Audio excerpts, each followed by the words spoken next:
राधे राधे दोस्तों, मीना ब्लॉग पर आप लोग का स्वागत। दोस्तों, आज हम 2 दिन से वीडियो नहीं बनाए इसलिए कि दांत में मेरा कुछ कष्ट था। आज दांत निकाल दिया गया है, थोड़ा कष्ट तो है लेकिन वीडियो नहीं डाले हैं, इसलिए चिंता भी है कि एक वीडियो डाल दें। इसलिए आप लोग से अनुरोध है कि आज हम एक छोटा सा कहानी कहेंगे।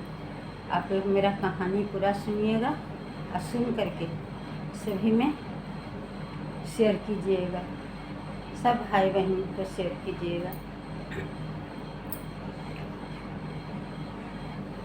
काहे कि हम तो सबको बात सुनते रहते हैं, सबको हर वीडियो को लाइक करते हैं, सब्सक्राइब करते हैं, लेकिन हमारे वीडियो पर ऐसा रिस्पांस नहीं मिलता है। पता नहीं क्यों। ये 100 बहुत होगा तो 100 पूर करके फिर धीरे धीरे हो जाता है। 50, 60, 80, 85 धीरे धीरे हो रहा है। और लाइव भी ये काबू होता है, उसको भी काट लिया जाता है। तो हम नहीं जानते कि कोई काटता है या गलती से ही हो जाता है, लेकिन थोड़ा ध्यान भी दीजिएगा कि ऐसा ना हो। आज हम एक ऐसा कहानी कहेंगे, एक सास बहू की कहानी है। बहू बेचारी बहुत सीधी साधी थी और सास बेचारी पूजा पाठ करती थी। तो सास को कहीं जाना था और कहीं जाना था, कहीं से बुलावा आया था कि आज कथा पूजा है या कि कुछ है, कहीं जा रही थी पूरे परिवार के। लेकिन देख रही थी कि अगर हम चल जाएंगे तो हमारे भगवान को पूजा कौन करेगा, क्योंकि हर घर में कुछ न कुछ पूजा पाठ सब करता है। कुछ ये नहीं है कि हाँ भगवान आज हमारे ऊपर वर्षा करेंगे धन लक्ष्मी की, नहीं। एक श्रद्धा है। जब तक हम लोग नहा के पूजा करते नहीं है तब तक खाना नहीं खाते हैं। काहे कि 4-9 बज जाए नहीं खाते हैं। इससे हम सोचे कि थोड़ा सा एक ब्लॉग बना दें, आप लोग कथा भी सुन लीजिएगा और मेरा काम भी होगा। दोस्तों, आप लोग पूरा कथा सुनिएगा। तो सास बेचारी को जाना था कहीं परिवार में 3 दिन के लिए। तो मन में सोच रही थी कि आखिर हम क्या करें, कैसे हम भगवान की पूजा करें। मेरी बहू भी है तो उतना चालू पूजा नहीं है। कोई कोई बहुत चालू रहती है, कोई बहू या बेटी बहुत शांत रहती है, और बेचारी को कुछ नहीं यकीन था। एक दिन सास बहुत हिम्मत करके सब बात सोच करके अपनी बहू से बोलती हैं कि बहू, दुल्हन, हमको कहीं जाना है 3 दिन के लिए, क्या आप सब भगवान को पूजा कर लीजिएगा। तो बेचारी कही कि हाँ माँ, हम कर लेंगे, सब बता दीजिए कि हम पूजा किस तरह करेंगे। तो कही कि सुबह सब काम से आप छुट्टी ले लीजिएगा, स्नान कर लीजिएगा, भगवान को भी स्नान करा दीजिएगा, उनको भोग लगा करके और तब खाना खाइएगा। कहे कि बस इतना ही काम है भगवान के माँ, हम जरूर कर लेंगे और अच्छा से करेंगे। सास बेचारी खुश हो गई कि चलिए चलिए मेरी बहू आज हमारा काम कर देगी। सास बेचारी अपना जो भी सर सामान था गिठरी मुठरी बांध के चल गई। अब बेचारी बहू जो है उसको रात भर नींद नहीं आ रही है कि कल हमको पूजा करना है। जब शरीर किसी पर कोई चीज़ का वजन होता है तो उसको बेचैनी हो जाता है कि हमको कल एक काम है करना। तब जा कर के कल सुबह हुआ, बेचारी पहले उठ गई भोर में और अपना शौच जा कर के निश्चिंत होकर के झाड़ू बहाड़ू सब करके खाना बना के नहाने गई। बेचारी नहा वहा के आई, फिर भगवान को, पूरे भगवान को एक खचिया में टोकरी ले आई। अब भगवान को सब ही देवता को उतार कर उस टोकरी में बैठा ली, सिर पर उठाई और अपना कहीं शिवाला होगा, गंगा होगा, नदी होगा, कुआं होगा, कहीं वहाँ जा कर के भगवान को स्नान कराने गई। कि माता जी बोल कर गई हैं कि भगवान को स्नान करा दीजिएगा। बेचारी धर दी, लेकिन ये पता उनको उसको नहीं था कि भगवान को हम अपने नहलाएंगे, कोई प्रतिमा थोड़ी नहाएगा। और सब भगवान से कहे कि हम भी अब स्नान करने जा रहे हैं दोबारा, और आप लोग सब नहा नहा के स्नान करके इसी खचिया में बैठ जाइएगा, फिर हम घर जाके आप लोग को पूजा करके भोजन देंगे। देखिए कि कितना वो अंदर से सीधा थी, कितना भावुक थी, भगवान को समझती थी कि हम जो भी कहेंगे हमारे भगवान सुनेंगे। और ठीक में सारे भगवान जा कर के स्नान करके फिर उसी दौरी में आकर के बैठ गए। बेचारी देखी कि नहीं, सभी देवी देवता स्नान कर चुके हैं। उठाई टोकरी माथा पर धर के घर पहुंच गई, सब भगवान को अपना स्थान पर बैठा दी। उसके बाद वो क्या समझे कि हम क्या पूजा करेंगे, क्या भगवान को खाना देंगे। उसको ये भी नहीं समझता कि चंदन टीका कुछ भी लगा में नहीं। वो बेचारी सोची कि अब भगवान भी भूखे हैं और हम भी भूखे हैं। क्या कि जो भी खाना, इसलिए कि उनका उसको दिमाग में बैठा हुआ था कि माँ बोली है कि भगवान को भोग लगा लेना तब खाना।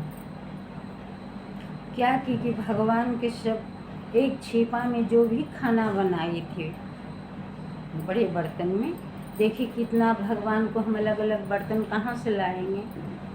भगवान को एक ही छिपा में धर के बीच में धर दी और बोली कि देखिए मेरे पास उतना बर्तन नहीं है भगवान जी, मुझे पता नहीं है कि माँ क्या चीज़ में आप लोग को भोजन देती थी, इसलिए एक जगह हम भोजन रख दिए हैं प्रभु, आप लोग सब उतर करके आराम से खाना खा लीजिएगा, अब थोड़ा सा मुझे छोड़ दीजिएगा, तब हम न खाना खाएंगे।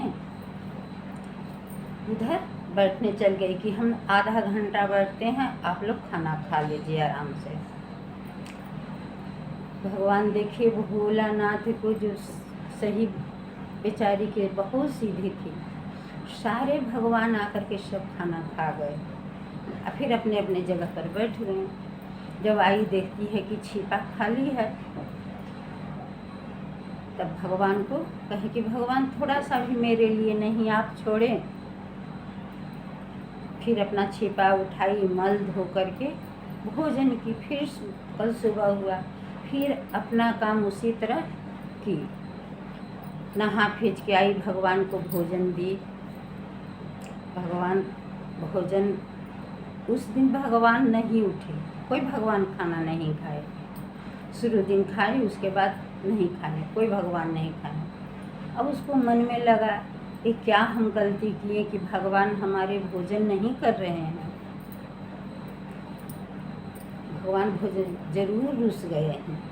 उसका मन में वो बहुत आरजू की, मिन्नत की, बहुत की, भगवान हमसे जो भी गलती हुआ है प्रभु मेरा माफ़ करिएगा और आप लोग भोजन कर लीजिए।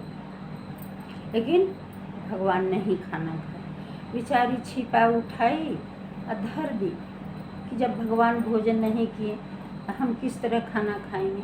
माँ से क्या बोलेंगे, क्या जवाब देंगे कि भगवान को भूखे रखकर और हम खाना खा लिए। रात भर दिन भर बेचारी उसी तरह भूखे सो गई। उसके बाद क्या हुआ कि भगवान को कल सुबह फिर उसी तरह गंगा स्नान करा के भगवान के रखी और फिर खाना ला के दी। फिर आधा घंटा के बाद देखती है तो खाना रखा हुआ था, सिर्फ शुरू दिन खाए। उसके बाद क्या की, गुस्सा हो गई अंदर से कि कल से हम भगवान जी खाना नहीं खाए हैं, अगर आज भी आप नहीं खाइएगा तो आज हम अपना गर्दन काट लेंगे, हम नहीं जिंदा रहेंगे। माँ को हम क्या बोलेंगे कि भगवान जी आपका भोजन नहीं किए हैं, तो माँ हम पर बहुत नाराज़ होगी। बस ले आई सब्जी काटने वाला चिलोही और अपना गर्दन में कही कि अगर आज आप खाना नहीं खाइएगा तो हम अपना गर्दन काट लेंगे। भगवान माता रानी आ करके हाथ पकड़ लो, हाथ पकड़ के धरिए, बात कुछ नहीं किया, सब भगवान भोजन कर रहे हैं। तब वो फिर कहते हैं कि थोड़ा सा मेरे लिए रखिएगा, कल से हम नहीं खाएंगे। भगवान हाली हाली खा करके और अपने अपने स्थान पर बैठ गए। थोड़ा भोजन छोड़े, वही भोजन बेचारी की। कल उनकी माता जी के आने का टाइम हो गया। आशा देख रहे थे भगवान को भोजन वोजन अभी नहीं मिला था। वो बेचारी गई थी स्नान करावे, माता जी आ गई घर पे। तब पूछी कि बहू कहाँ गई थी। बहू बोली कि माता जी हम भगवान जी को स्नान कराने गए थे। तो कहाँ ले गई थी? तो सबको गंगा स्नान करा देते हैं। खचिया में धर के देखी कि ले आए हैं भगवान को, तब भोग लगा के। लेकिन वो अपना सारा बात अपनी सास से कही कि एक दिन तो भगवान खाना खा लिए, दूसरा दिन रुस गए, उस दिन हम माँ भूखे रह गए। उसके बिहान होकर भोजन कराए, जब हम अपने गर्दन पर छुरी लगाए तब भगवान उठ करके खाना खाए, मेरा हाथ पकड़ लिए। उनकी सास तो बहुत अचंभव में पड़ गई कि हम इतना दिन से पूजा कर रहे हैं लेकिन भगवान ने कभी भोजन नहीं किया। मिठाई के भोग लगाते हैं, फल के भोग लगाते हैं, पर भगवान ने भोजन नहीं किया। तो कहते हैं कि भगवान खाते हैं। तो हाँ माता जी, तो ठीक है, आज भर तुम ही भगवान को भोग लगा, हम नहीं लगाएंगे। क्योंकि ठीक है, आप बैठिए। देख रही है भोज बना करके खाना परस दी और सब भगवान भाव भाव खा रहे थे। खाना खा रहे थे, बहुत ज़ोर से आवाज़ लगा दी कि माता जी आप दौड़ के आइए, देखिए। वही इतना कहना, सब भगवान छिपा छोड़ के उड़ना शुरू हो गए। एक पर एक उसका पैरू पकड़ लिया, उसका पैरू पकड़ लिया। उसके बाद जब सब भगवान से अंतिम जा रहे थे माता जी, तो ये बहुत ही उनका पैर पकड़ लिया। अब बहू के पैर सास पकड़ लिए। भगवान सभी को, दोनों सास पुतों के बैकुंठ लेके चल गए। सास कही कि गुरु गुरु रह गया और चेला चीनी बन गया, इतना मीठापन हुआ। तो कभी नहीं सोचना चाहिए कि हम बुद्धिमान हैं, हम भगवान को अच्छे से पूजा करेंगे और बुड़बक है वो अच्छा से नहीं करेगी। हम तो किस भाव से करते हैं और वो सीधा किस भाव से की, मन से की, प्रेम से भोग लगाई। इसलिए भगवान उन पर बहुत दयालु हो गए और अपने साथ साथ अपनी सास को भी वैकुंठ धाम पहुंचा दे। तब बहू ऐसा होना चाहिए, सीधी, ऐसा नहीं कि सीधी किस समझे ना, लेकिन उसके आत्मा में भगवान के प्रति इतना श्रद्धा हुआ कि कुछ नहीं समझी कि घर में मेरा क्या है नहीं है, जो भी खाना बनाई वो परस। और हम लोग बाज़ार से फल लाते हैं, ये लाते हैं, वो लाते हैं, तब भगवान की पूजा करते हैं। कहाँ वो भगवान है कि हम लोग के दर्शन देंगे? कहीं नहीं। हम लोग मंदिर में पूजा करने जाते हैं, वहाँ करते हैं, घर में भी करती हैं। बात भी बहुत सुनते हैं कि आप लोग को भगवान के पूजा करने में बहुत खर्च है। बात भी सही है, खर्च तो होता है। पूजा करना कोई मामूली बात नहीं है।